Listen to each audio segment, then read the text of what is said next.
Happy July 4th, and happy birthday to Captain Steve Rogers. Today, in 1918, Captain Steve Rogers was born in Brooklyn, New York. Don't believe me? Well, shut the fuck up.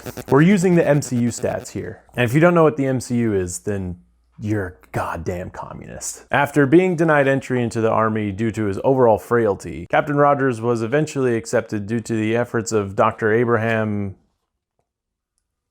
Erskine.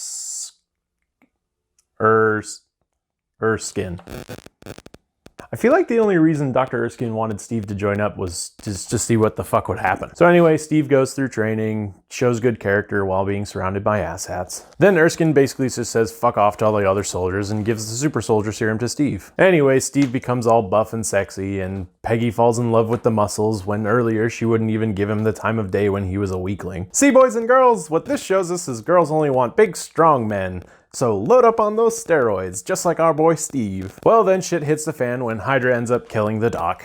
Since they can't find a use for Steve, they end up sticking him in the USO and promote him from a private to a captain. And people get pissed when the Air Force band members get promoted to sergeant. So Cap, as he's now called, or the Star-Spangled Fuck, does his USO show in Europe and goes AWOL and goes behind enemy lines to save a bunch of troops. Instead of being reprimanded, he's allowed to join a special forces group. This is bullshit, another example of officers not being held responsible for their actions. You know, if I pulled this shit when I was in...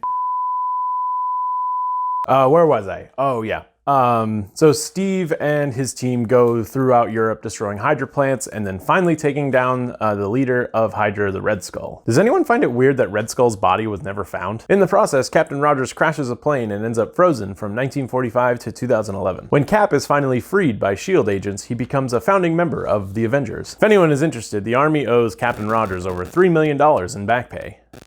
That is a lot of money. Fuck the Avengers. Just go live on a beach somewhere. I'm sure it would take forever for him to see it, but if he owed the military that amount of money, they would want it back pretty much ASAP. Cap's next adventure is with Bucky and Sam at the VA.